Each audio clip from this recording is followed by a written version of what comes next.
บายดีพี่น้องนี่เด้อเห็ดต้นน้ำพอน้ำแม่พี่น้องนี่จะมีแล้วก็สิเอาผ้าเพชรลงวัดพร้อมเนาะเตรียมมัดดอกไม้ใส่เทียนใส่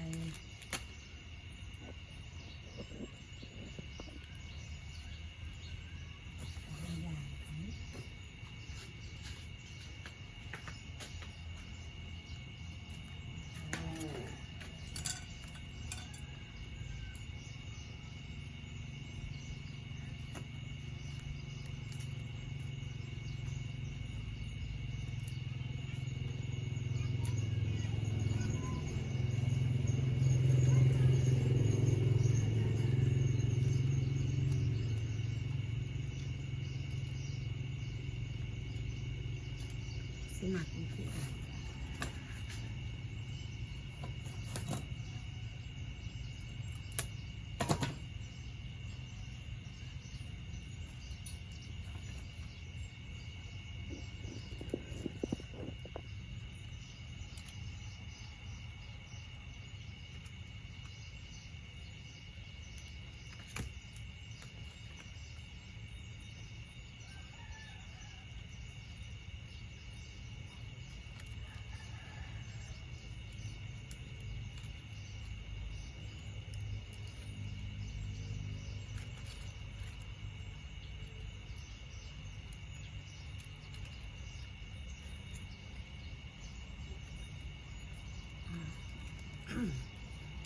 คือหมัดหนาเด้เอาลงต้นเพนพี่น้องพร้อมผ้าเพนอาหารก็ยังบ่ทันได้อยู่จักสิได้ยังบุมื้อนี้คือสิบ่ได้เฮ็ดอาหารเองไปหาซื้ออาหารมาเลยพี่น้อง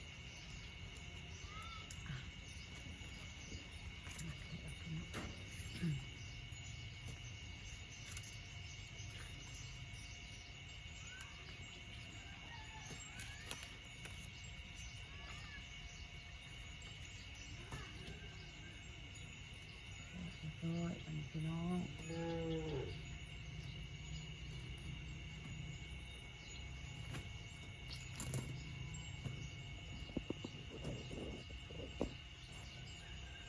อัดตั้งกัน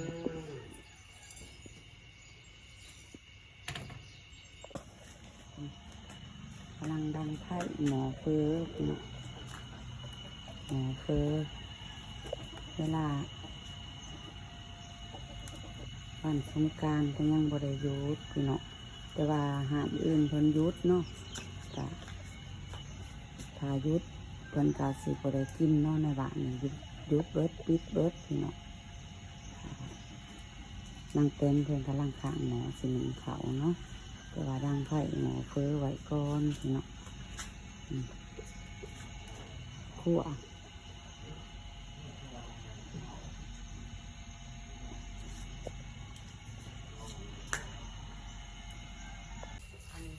พักพี่น้องพักลูกเพนจะมีพักนี่ปีเนาะสบายดีพี่น้องดีเด้อลวกสิลวกพักลูกเพนพี่น้องปีนี่ก็ได้อันนี้น้ำบะท่านพี่น้องเบิ้งทำอะไรเป็นเบิ้งอันนี้น้ำบะท่านลูกปลาพี่น้องน้ำบะท่านเพราะว่าหน่อยก็ได้อาหารแหละอันนี้มีแจวเอาแจวตำแจวปลาเต้าเนาะ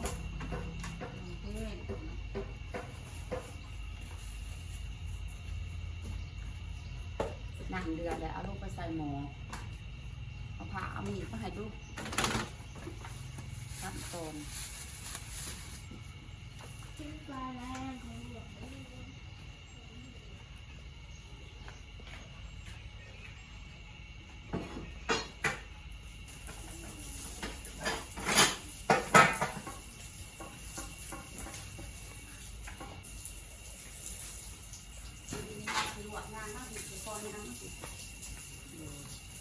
อันนี้พี่น้อง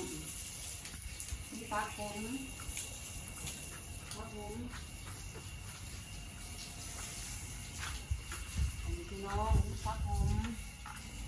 หอมพักบุ้งเนาะนี่เอามาให้คนเบิ่งเรื่องน้ำเดือด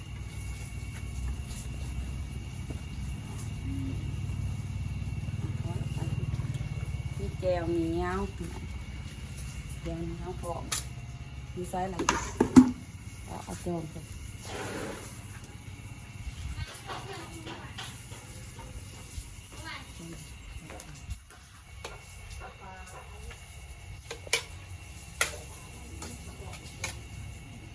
เอาผ้าหมอปิดไว้ก่อนไว้ในพี่น้องเอามาปูยางก็ถูกปีกก่อนกันครับอันนี้ทำนี่คือเ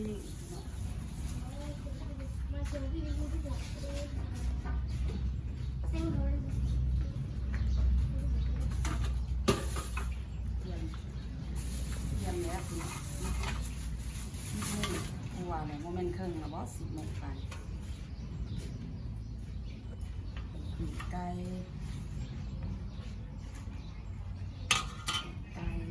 ซับ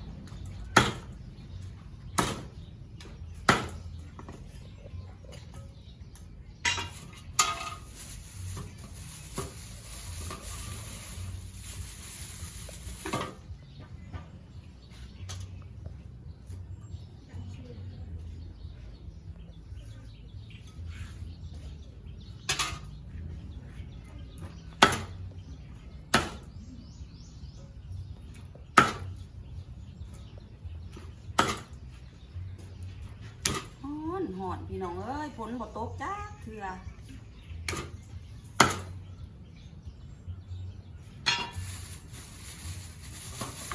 เนื้อแตกเลยอันนี้ปีกตับ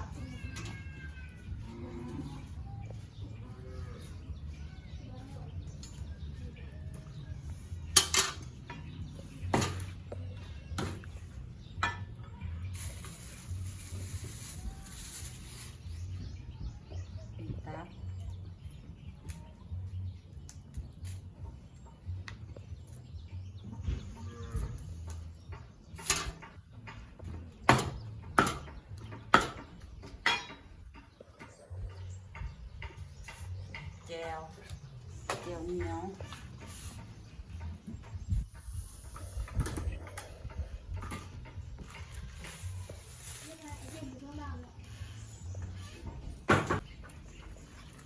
ใส่สิเละเลยวันนี้พี่น้อง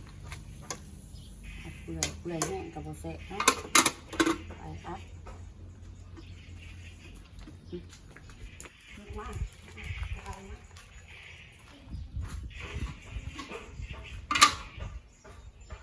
ไปทานนั่น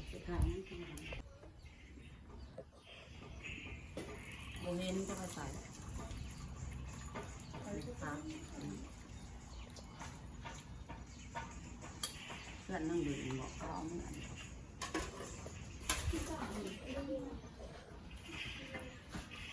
อนอย่าเล่นไก่เด้อโทรศัพท์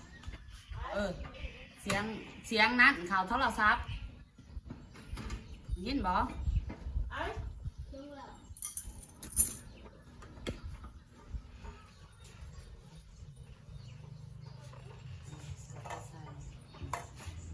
มันคาเฟ่เนาะ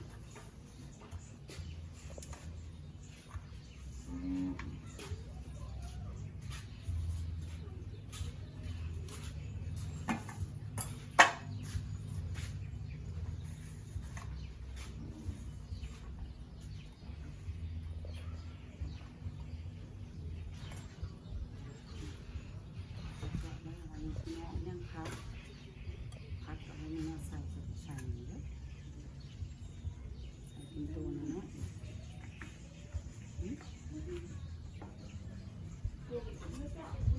บ่ได้ใส่แก้ว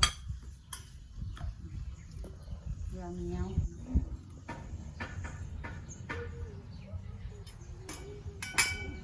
ตัด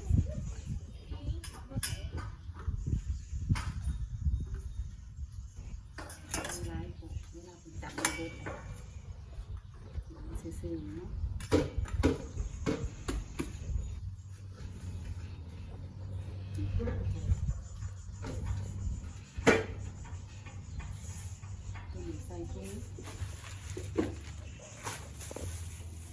บ่เห็นนั่นบ่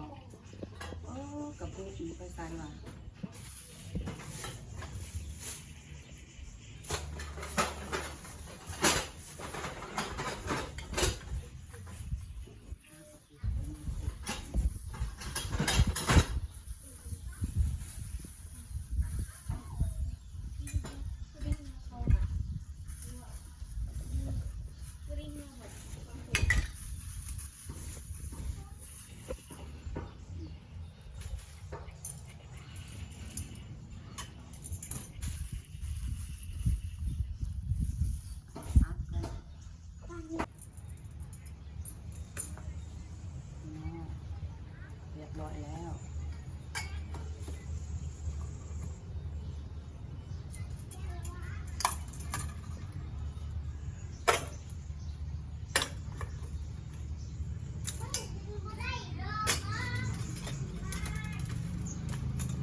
เรียบร้อยแล้ววันนี้พี่น้อง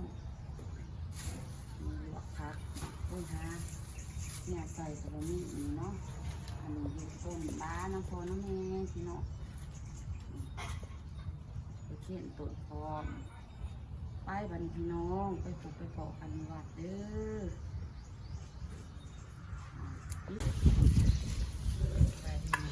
อย่างก้นย่างเนาะ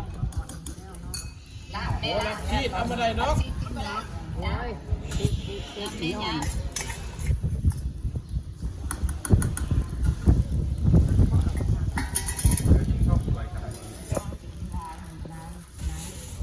มื้อนี้พระเพทบ่หลายเนาะเพราะว่าลูก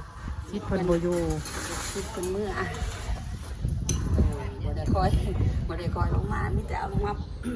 ป้าไว้พี่น้องป้าไว้เหมือนมาขึ้นสุดเลยของน้องให้ของน้อง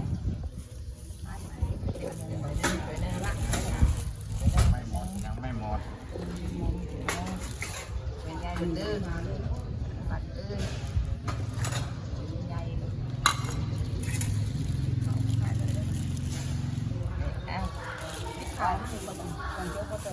น้อยเจ้าสิเมื่อเจ้าก็จบติยังสิได้ทาเพิ่นนะเข็ด เปิดเข่าเล่นซันเข่าเละได้ หลังผ้าขาว แล้วมาสิได้มือมาเจอ สลัด สารวัตรได้ล่ะ แป้งไว้อยู่กับคิดผ้าขาว สารวัตรติ สารวัตรเป็น สุดสารวัตรได้เด้อ อันนั้นสารวัตรเป็นเต้น หน้านี่ยังเสร็จตัว น้ำกินกินหนก มาสาก็เลยสารวัตร นี่ว่าสิหิวเขาได้มา ม้วนขน้อยม้วนลูกม้วน ดีทายตอนคนเอา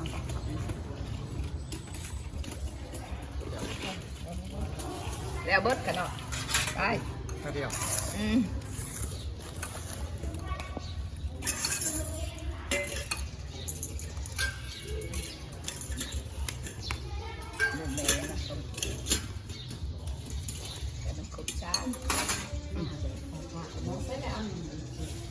ไปกู ดีดี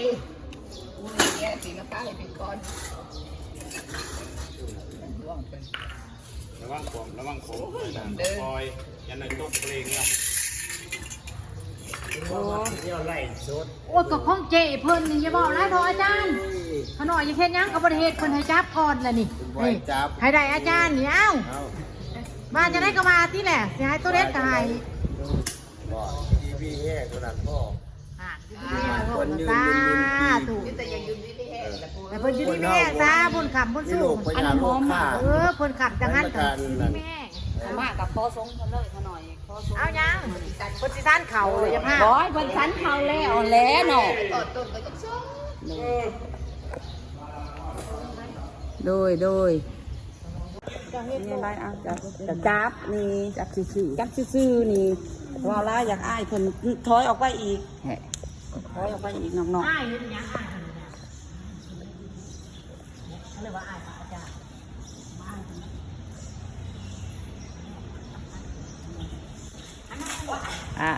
เอ็งอย่ามาอิงตัวใหญ่หันเอาอิงตัวใหญ่ มันเก็บบ้าเนี่ยบ้าน้ำลุกน้ำตับนี่แหละบ้า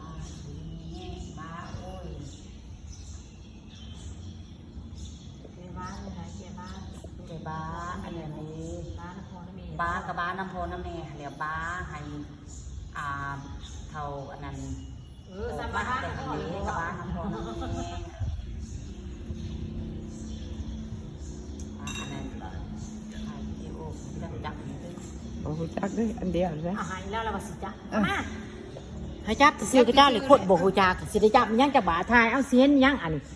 ขอบ่เห็นพระอาจารย์ขออนุญาตด้วยพระอาจารย์ อนุสกัง ไงเด้ อยากน้ำเด้อ ตาดีโดมียาตาดีมียาดีมีตาตาตาตามีเปตานังกัจนาตาตาบุตรีกตามานุสานาอินุนัมวัตุอุปัญญามัญญาปาริเทวนานาตาเสดานามัตนาอิวันติสัจจิยาตโยอายันตะโพธัตินาจินาตะมุสุปฏิทินาจินาอาจาริกายตาตาตะมุปฏิโสยนิตมุตาอานันิกติโต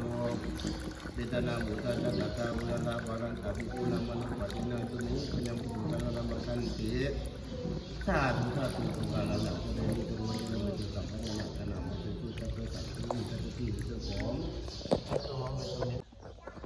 พี่น้องในมือนี้ก็ถึงเวลาแล้วนอกกาสิได้จบคลิปเพียงซ้ำนี้นอกไปพบไปพออีกคลิปหน้าเด้อบัดนี้พี่น้อง